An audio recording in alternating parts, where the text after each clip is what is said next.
Hey y'all, from Spindle Mountain Mercantile. I am Heather. Welcome to my YouTube channel.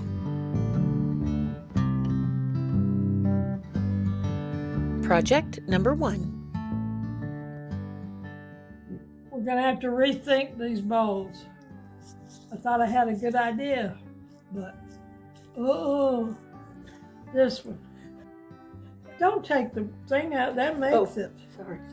Like our sweet Kelly did.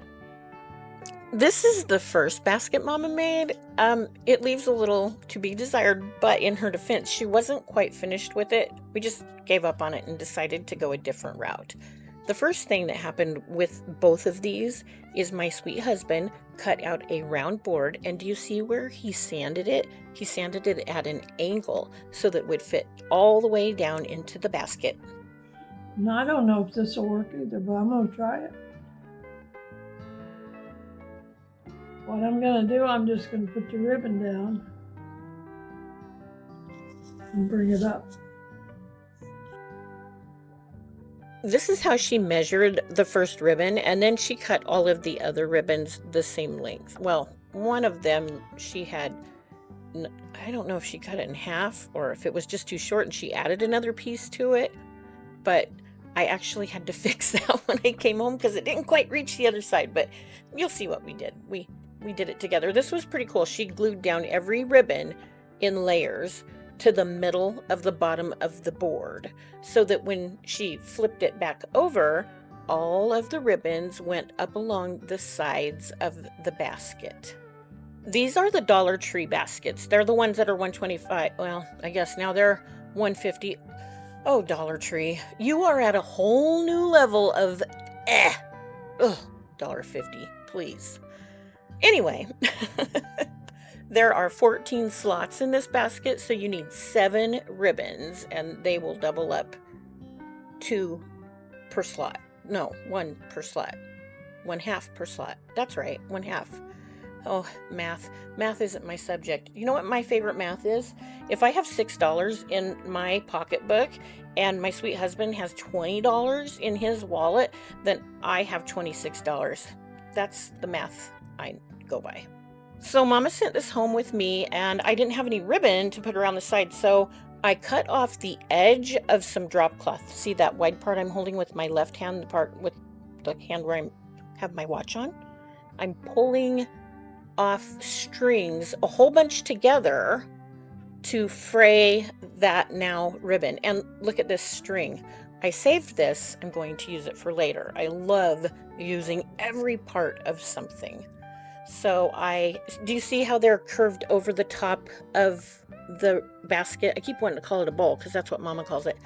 See how they're all curved around the top? That's how we glued them. And then I just went about every 3 at the beginning, and I realized I need to just put a little bit of glue on every ribbon. So I did that, and I worked my way all the way around. Now, when you get to the end, you could just turn your ribbon over, but I decided I wanted a bow.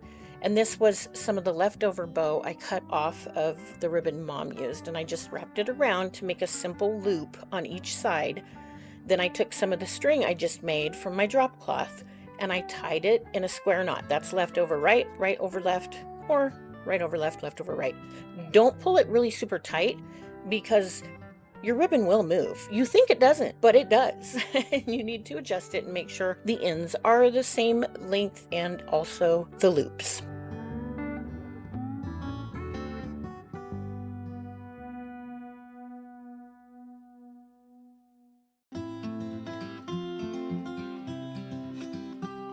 To attach the bow, I took that string I made and I wrapped it around the ribbon that was underneath where that piece that goes all the way around where those ends meet. Then I tied another square knot and brought it back to the front, tied a third square knot, and then I just cut those ends so that they were at the bottom of the basket, and that way it has 4 tails. And that's all I did to this. Y'all, my mama came up with this idea on her own.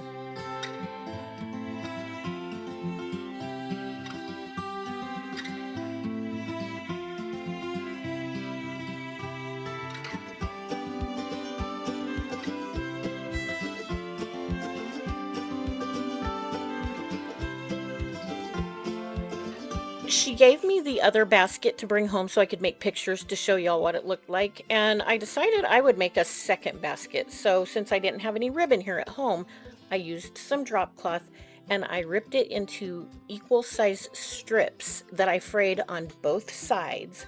And I did mine a little bit different. I did the first two like this, where I put it on one end and wrapped it under, and then I put the little board back in and pushed it down really hard to make sure that it wouldn't be lifted up by the ribbon, and then I glued it over the edge. But then I realized I don't have to glue both ends, so I did one end all the way around. Then I put that piece of wood back in and I glued the opposite end of all of them at one time. And I did not glue my board to my ribbon, or my ribbon to the board, but it worked out good. I do think I will go back and add a little bit of glue, just so if it falls over, the board won't come out.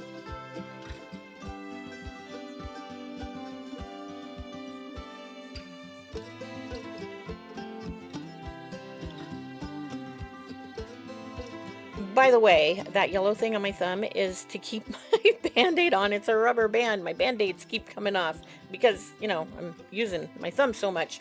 I had a hangnail and I ripped it off and it went way down and it hurt so bad. Oh, I needed my mommy.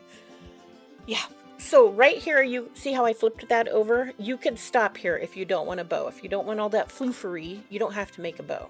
I like a bow. So I used the same ribbon that I made for all the rest of this. It's the same width and everything.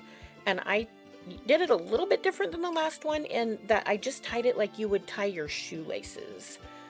And I messed with it a little bit and got it even. And then I just glued it on. I didn't worry about tying it on with any of the string. I just glued it.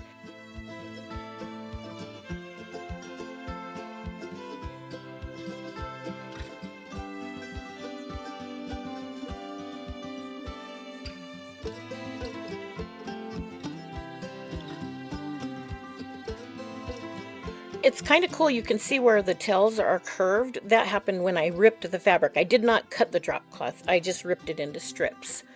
And when I got to the bottom of the tails, I cut them straight across. On the last one I always want to say duck feet. It's not duck feet, it's dovetail, you know, with the pointy ends.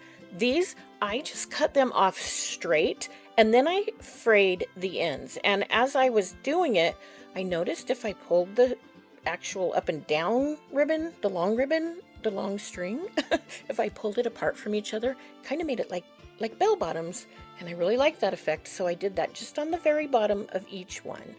Okay, so tell us in the comments, what do you think about our pretty little Dollar Something Tree baskets?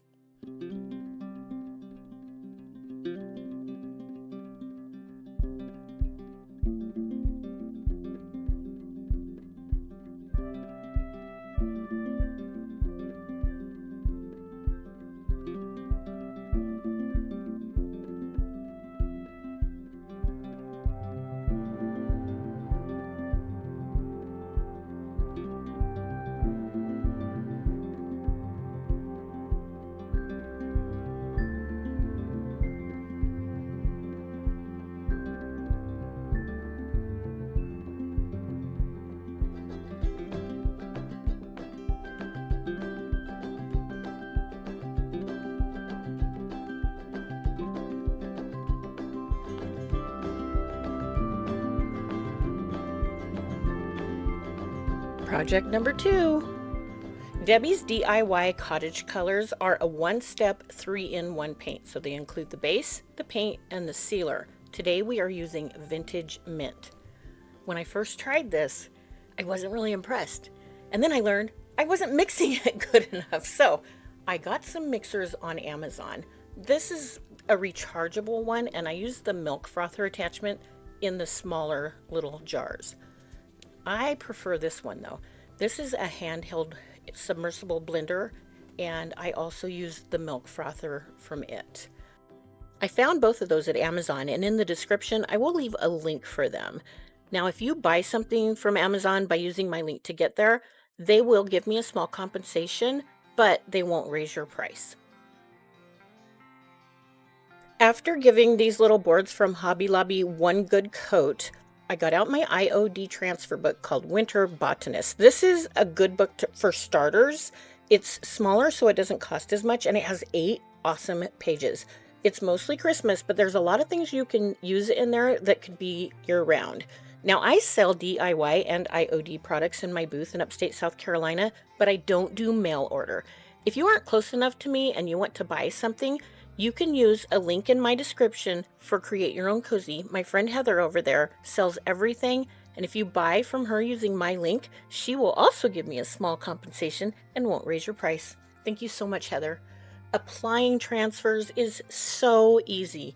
All you do is cut it out and put it on the place you want it, and then give it a little rub with your hand.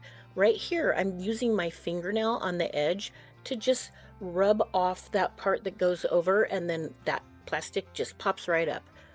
Now I'm using my transfer stick to go over the entire surface of the transfer, and as I do that, I pull back on that plastic carrier sheet with my other hand. When I'm done, I use that carrier sheet to rub it. I also like to use my hands with some surfaces because I feel like that carrier sheet is going to catch. That's called burnishing, and it just makes sure all the little bits and pieces are connected. This is the other one I did, and I used 2 different pictures. I'm trying to make these look kind of like tags. Now, one of y'all, and I can't remember who, told me about Pentart Crackle Varnish. And I thought, okay, I'm going to try it. She's like, girl, you got to try this. And she was so excited. So thank you so much, excited subscriber, for telling me about this. I think I did it right because it did turn out pretty cute. You give it one good coat, and you want to make sure you don't have any water on your brush. Use a really dry brush, and then you let that coat dry very well. So I set this aside next to a fan for about an hour and a half, maybe 2 hours, before I added the second coat.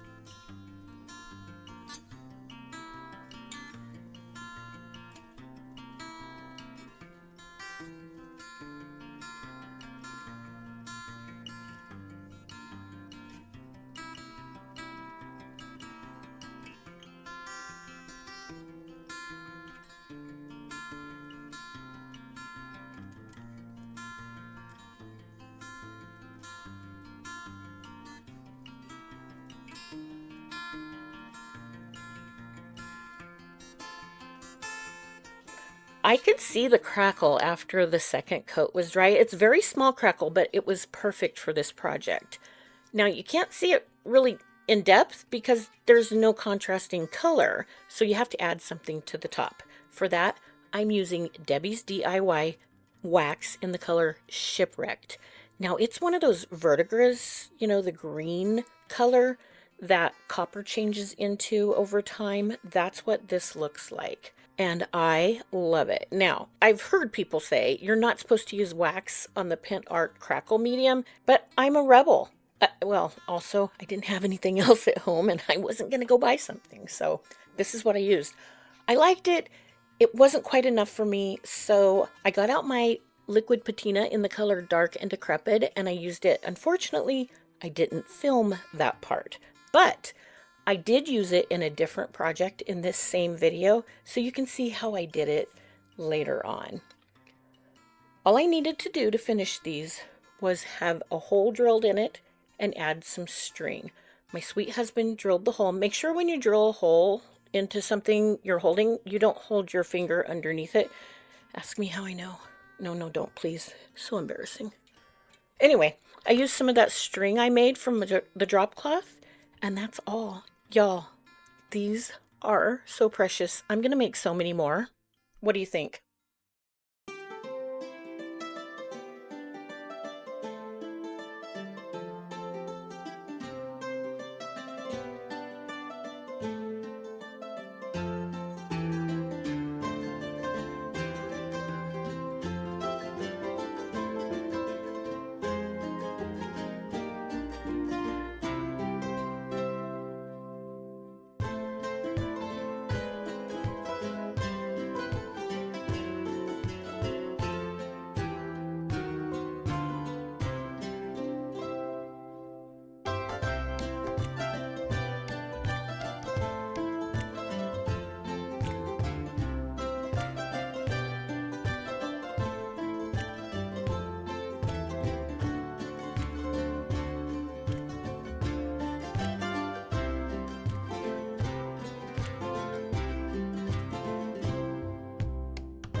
Project number 3.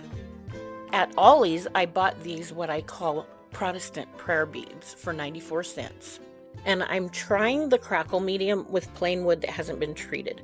First, I'm adding a little transfer, and I wanted to show you how I make a transfer fit.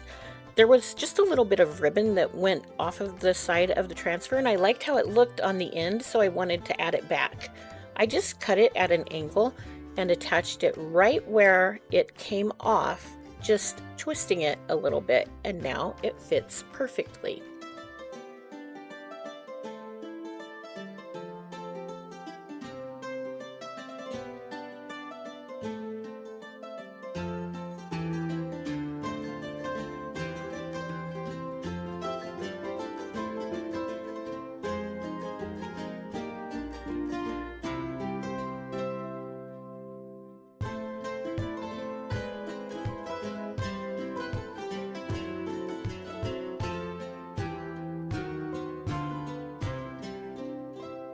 I applied the Pentart the same way I did in the last project. I brought it home, and the next day I added liquid patina to it, and all I did was just dab my clean cloth in the liquid patina, just got a little bit on there, and I wiped the entire surface with the same amount of dark and decrepit liquid patina. Then I used a dry part of the cloth that was clean, and I wiped it off. These prayer beads turned out precious, and I will definitely be making more.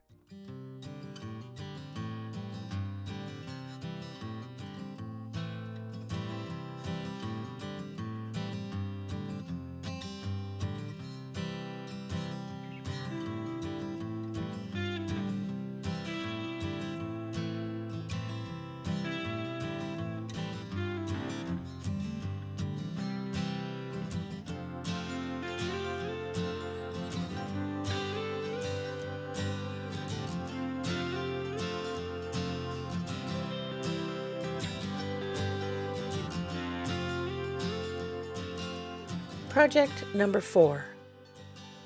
Have you seen the video Heather at Create Your Own Cozy did with the great big pumpkin door hanger? Well, it inspired me to make something on a smaller scale, so I got out 4 different DIY paints: vintage linen, apothecary, mint chip, and beadboard. And I started with these little pumpkins that I found at Hobby Lobby. They were pretty cheap, like maybe $3 a package, and I think I got them half price. They were like 4 or 5 in a package, maybe 6. Maybe they were $4. I don't know. They were cheap, okay? I started by painting stripes. I painted one just on the side of where the stem was, and you know the little, I'm sorry, it's not all the way in the screen. I'm getting better, and you know what? I have some exciting news. I'm getting a place to work. I can't wait till it's here. I will tell you about it and give you a tour when that happens. And then I'll have my camera and my whole thing set up, so I'll do it right. And you will always see what I'm doing, like the whole thing. Anyway, I did straight lines with this one, and I just alternated the colors. And I like this. This was good, but pumpkins have a little more depth. Like when you're looking at a pumpkin, the part where, you know, it goes poofy. Well, that line, if you're looking straight at it, it's straight up and down, but as it goes out to the sides, it's kind of curved. So after I did this one, I decided to add a little curve to the next ones. This one turned out good, but wait till you see the next ones.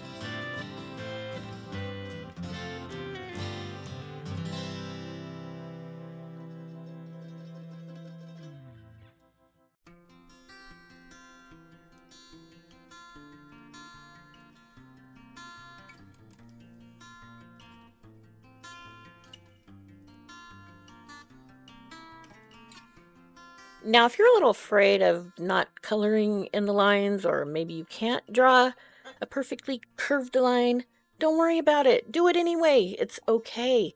Y'all, what's the worst that's going to happen if you mess up? You're going to have to paint over it? Oh, no, egads. Seriously, it's like 3 drops of paint for each stripe. You can do this, even if you think you can't. Please try it. These turned out so cute, y'all. And the bang they gave for the tiny buck I spent was huge. And these things make my heart happy.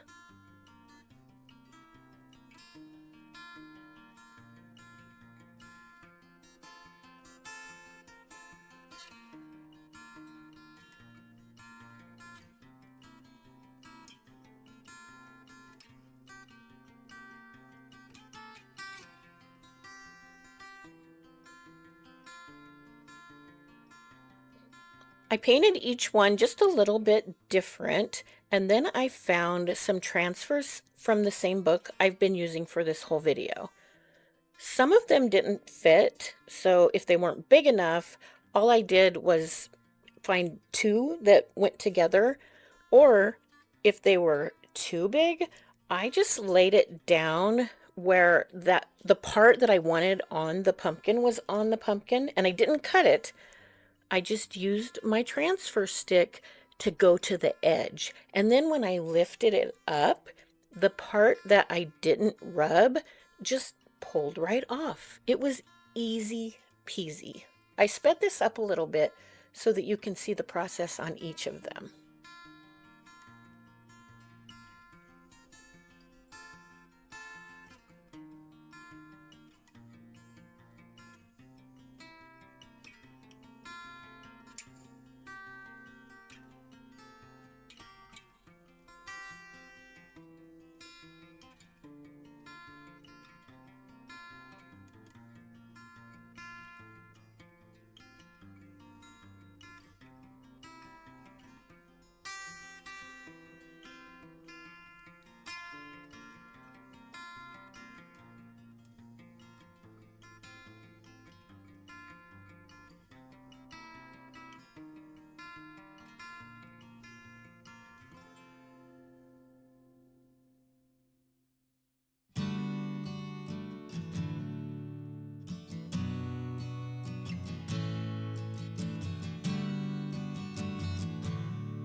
Since Debi's DIY paints are water soluble, they're clay-based paints, they have to be sealed. So I'm using Debi's liquid patina in the color Crystal Clear Chandelier.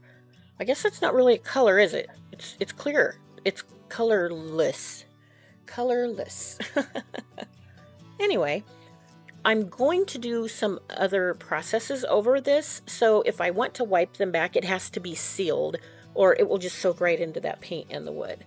These are some paint markers I found on Amazon, and I will leave a link for these as well. This is the best price I found, and I have had other paint markers before that got dried out or just didn't work very good.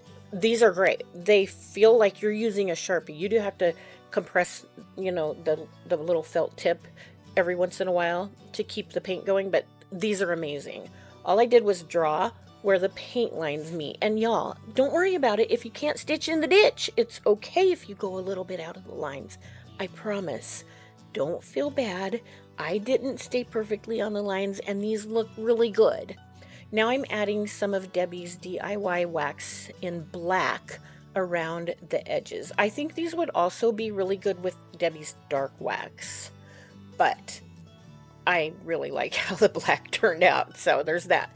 Now, I do wish I would have waited a little bit longer for this part so that the outside would be just a little bit darker, but they did turn out good. And when I went back and looked, or as I kept going, I guess, I did that more and more. So you'll see that some of them have more of an outline, and others, it's kind of all the same. My sweet hubby drilled a hole in these so we could add some of that same twine I made earlier. You can display these by hanging them on your cabinet knobs, or you can just lean them up against some books like I did. So many different ways you can use these, and I love them. I can't wait to make more to put them in my booth for my lovely customers.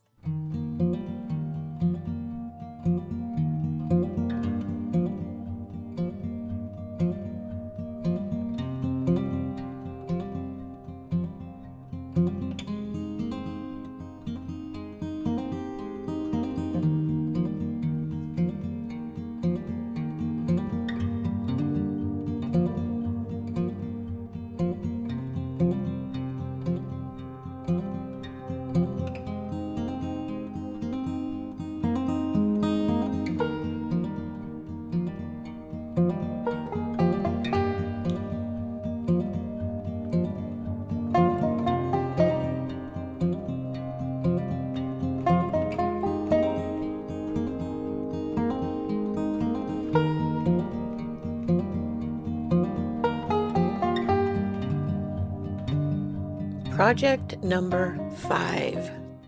So Mom and I only made 4 projects this week, and as I was leaving, she said, "Hey, I got this pumpkin for you at Hobby Lobby." So I brought it home, and now we have 5 projects. I decided to do what Heather did with her big pumpkin. She used paint inlays, and I love paint inlays. So I got out my white swan, and I gave this 2 coats. Now, the first coat, you want to make sure it completely dries before adding the second coat. The second coat is what you use to put the paint inlay on. So paint inlays are different from transfers in that transfers are made with ink and paint inlays are made with paint. So when you put that paint inlay on your wet paint, it becomes a part of that paint. So it's almost like it was painted on. I mean, it is painted on, just not with a brush. It's painted on with a flat piece of paper. I love this paint inlay, and Heather does have these as well. So you want to cut them out to fit your object, and then you get them wet. Make sure you put the correct side down. You want to make sure you put the side with the paint down, and then you rub it. You want to get all the bubbles and all the wrinkles out. You don't rub it too much because you don't want to smear it. Now this one I remembered to cut off these edges, but y'all, this was chock full of mistakes, and I know you guys are gluttons for my punishment. You like to see my mistakes, so I'm leaving them in here. This should have probably taken like seriously 20% of the time it took. I did really good here, right? Yep, got it on there. And then I started looking at it after I did the second one, and I was like, oh my goodness, it's upside down. So that was my first mistake. All I did was peel it up and turn it over. It only had a tiny, well, no, it didn't have any paint. You have a little bit of time to move these around. Paint inlays aren't going to come out perfect. They're going to have little tiny bubbles, and they'll have some lines from where you missed a wrinkle or two. That's the way they're made. They're made to look old and distressed. When they are completely dry, use a sprayer to get them wet with water, and then wait 30 seconds. Next, peel back the paper and watch the magic happen. You can see this is a new piece of paper, right? That's because I didn't wait to seal them and they smeared. This is the second time I did the middle, right? Yeah, I realized as I was sealing the middle, it smeared. So I had to redo it. And look, do you see on the red right there where my finger is? Ugh! I didn't cut that middle piece, so it got on the red. I got my paint out and I went over it. Oh, first, I tried using some water and cleaning it off with a brush, and that smeared it more. And then I thought, what if I dab it? So I used my shirt. I didn't have a towel, and I was trying to not let it get dry. I don't know what I was doing. It was a mess. I was a mess. I was the caboose on the Hot Mess Express. All right, so I did another one, and I like it. It turned out good. Yeah, these, I wasted so much. I think I did the middle twice, and I did the sides. No, yeah, 3 times. Yep, that's what I did. This one was 3 times because I cut the second paper too small. So that was fun. In the end, it was just gorgeous. I waited overnight to seal him again. And I used Debi's Design Diary in Big Top. And I love this one. I think I might keep it.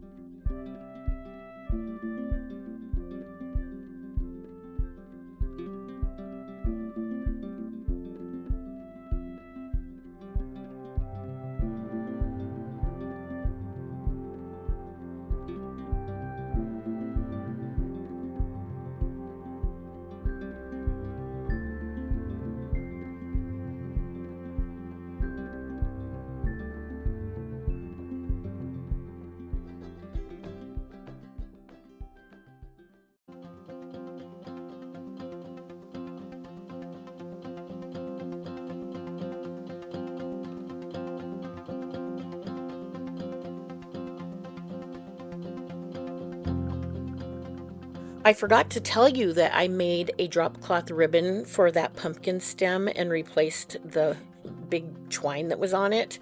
I love how it twists. It does that when you rip it.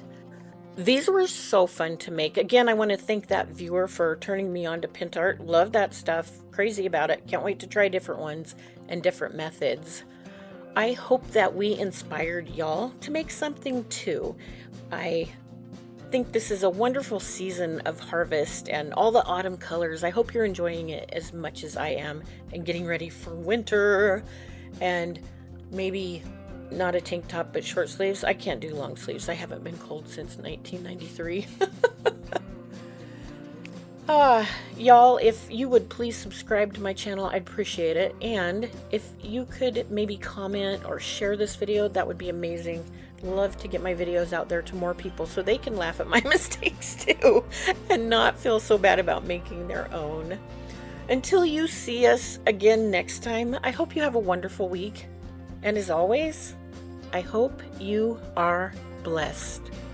Bye.